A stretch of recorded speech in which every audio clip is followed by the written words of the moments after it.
working in graduate school, I was working in a Chevy dealership to make some money. And Friday afternoon, all the guys had cleaned up their tools. The shop is ready. Everybody's closing up. It's almost 5 o'clock. Everybody wants to go home. And this woman came in, and she'd been in a couple of times before. This is her third trip. For what's the issue? She came in because the little light on her dashboard says "Service Engine Now" keeps going on. And she got very upset by this, and it's like, I brought in 3 times. She started to go through all this stuff. So one mechanic, brave guy, says, I can fix it. So he takes the car to the back to the bay. He gets inside the car. He goes under the dashboard. He pulls out the little light bulb. And then he has a smoke and hangs out. Why? Because obviously it takes a long time to do this work, so you can charge him, And the bottom line is, after about 20, 30 minutes, he brings the car back out front and says, it's fixed. And the woman got in the car, and guess what? She was happier than anything could be. She drove away. The damn light didn't come on again. The problem is this. When we go to rid ourselves of symptoms, we are pulling the light out. The symptom is just the information that something is going wrong. That if you cut off that information about the symptom, you're telling the body, I'm not listening to you. And what's the body going to do? It's going to find another way to bring you some more information, but the next time it's going to be worse news than it was the first time. And the issue is this. Symptoms are telling you that you're not running in a coordinated fashion with your body, and that becomes important. So we want to now go this, and this is a very important section for me to get into. This is a section on conscious parenting, and it's based on this. This is the conventional law. Remember I talked primacy of DNA a long time ago, first talk, right? I said that the flow of information goes from DNA to RNA to protein. And that means that all information is downloaded from the DNA. That's the conventional understanding. But we also now know that information goes backwards. The first guy to find this was Howard Temin in 1960. He suggested that RNA could send information back into DNA, the reverse flow. And everybody said, oh, you're crazy. Again, he was a heretic. Why? Conventional religion said information only flowed this way. Well, he came up with it, and he said there's this thing he found called reverse transcriptase, an enzyme that takes RNA and codes it back into DNA backwards. Today, we all know this word because this is the AIDS virus. It really does exist. Even though they call him an idiot and a lunatic and all that, he got the Nobel Prize for it. John Cairns is the guy now who shows that information can go from protein back into RNA, and we know RNA can go back into DNA, and since the protein is reading the environment, it says that the environment can change the DNA, and this is now becoming a known fact in science as well, so that the information is now going both ways. Why is this important? Because when we go to an OBGYN checkup, if you're pregnant, what is the doctor primarily interested in when he asks you? What questions are they looking for? Are you eating right? Do you have enough vitamins? Do you have enough minerals? It's like taking a dipstick and saying, okay, you can grow a baby. You got all the stuff in there. And the bottom line is this. The belief is this. What is the role of the mother in conventional belief? Understand this. If the child is developing from the sperm and egg with the genes, and the conventional belief is that all the programming is in the genes, then the mother doesn't provide anything but nutrition. That is why then in an OBGYN checkup, they're really just asking about your nutritional health. But the bottom line is this. We know this is not right anymore. We know that the environment can change the genes. So the bottom line is this. The mother is now found to be providing information that the mother is adjusting the genes of the child. But it's not the mother alone. The mother is in cohorts with the father. So as the mother's perception of life is altered, it's usually in tandem with the husband. So it's not just the mother, it's the parents are affecting the offspring in this way. Remember, what selects the genes? Remember, we talked the genes can't select themselves. What selects the genes? First part of the lecture.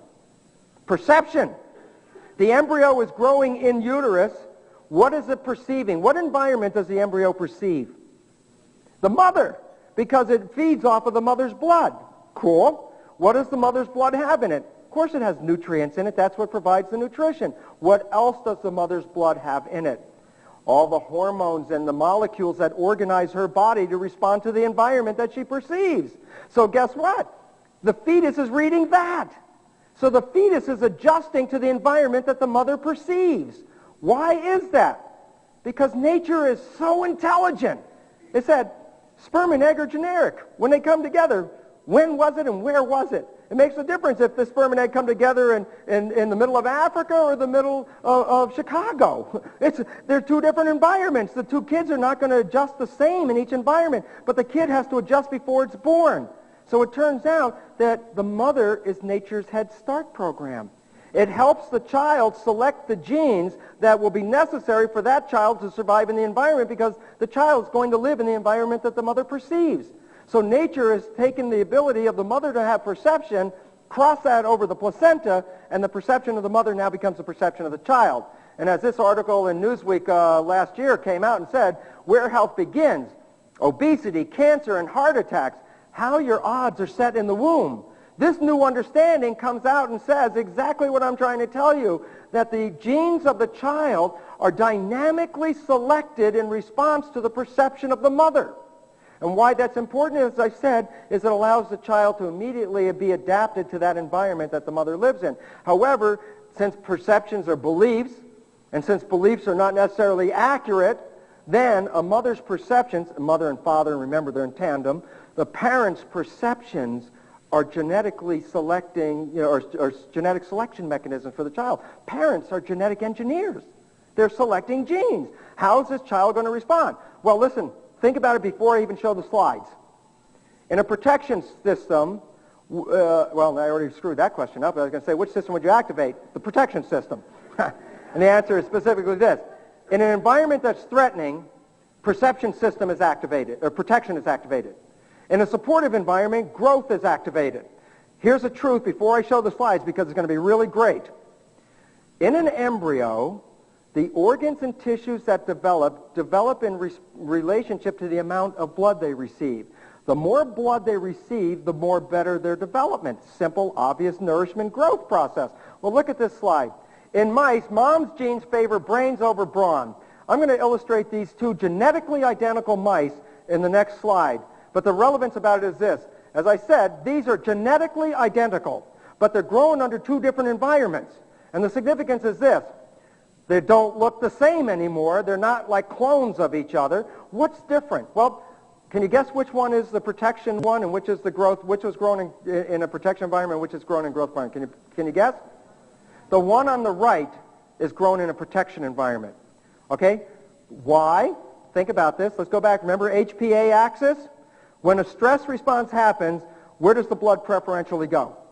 From the viscera to the arms and legs. Look at the body on this one. Look at the body on this one.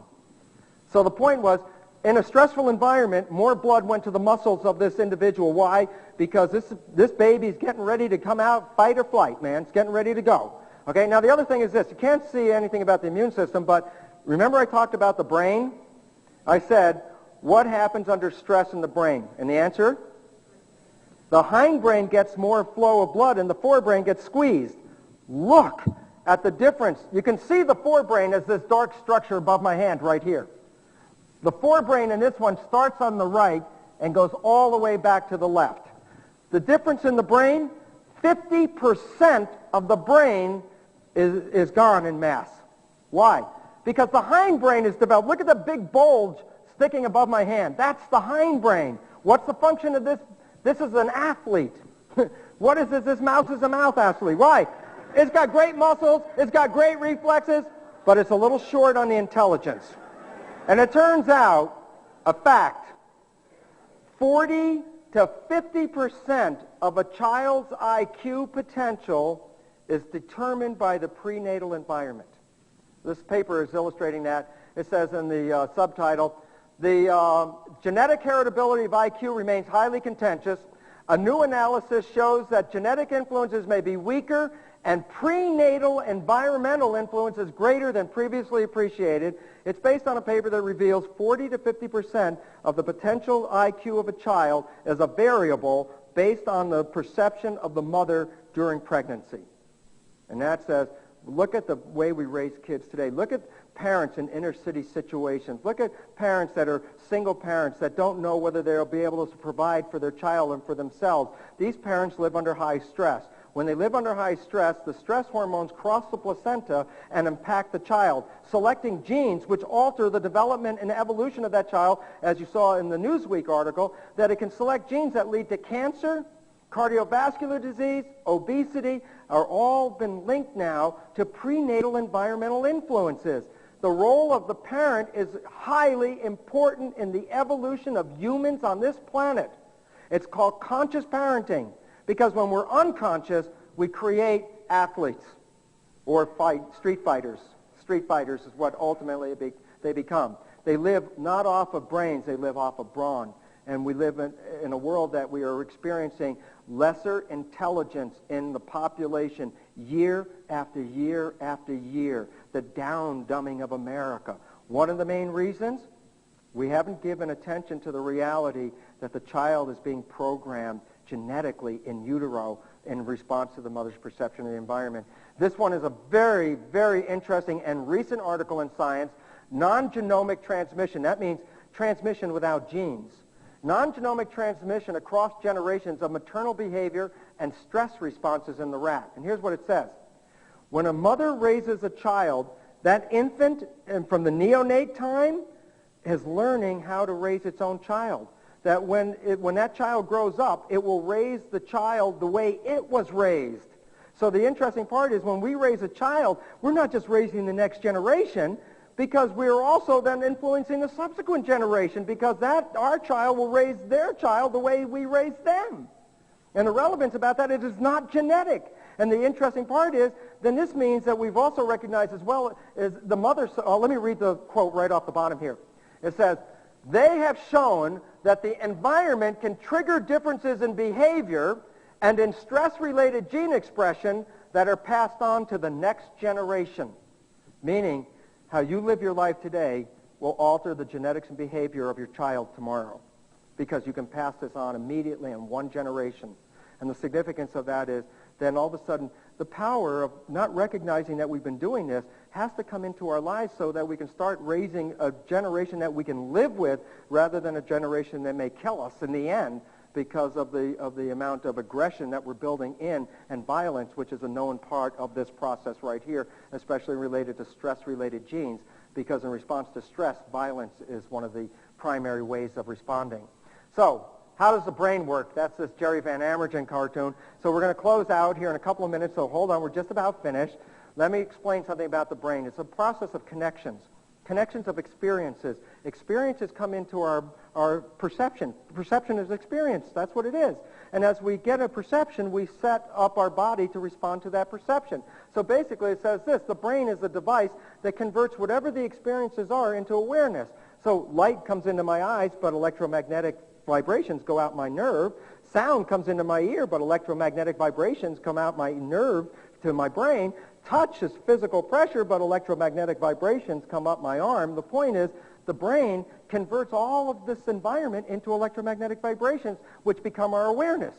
But the part about the brain is that it records these things, so that as an experience comes in, not only are we seeing the picture at this moment and our live awareness, but we are also recording the ability to remember that experience. Why? And the answer, this is this really critical but interesting part, is why?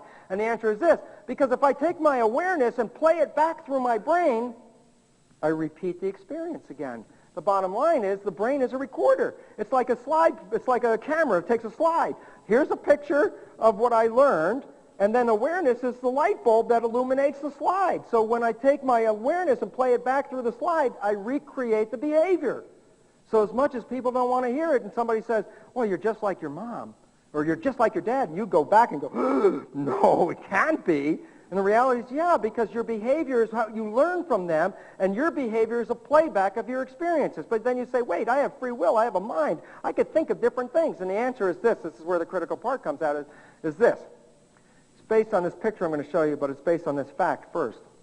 It is estimated that 4 billion nerve impulses are coming into your brain every second. While you're sitting right now, 4 billion nerve impulses are hitting in your brain every second. But you can only handle approximately 2,000 bits of that data in consciousness. What does that mean? Well, it says that most of the information that's coming in is you're not being consciously aware of it. I'll give you an example. Okay, you've been looking at the slides up here. All of a sudden, focus on the shirt on your back. Just focus on it a second. Can you feel it? Go ahead, move it a little bit. Can you feel that sitting back there? And the point was, were you not feeling your shirt before I asked you to feel?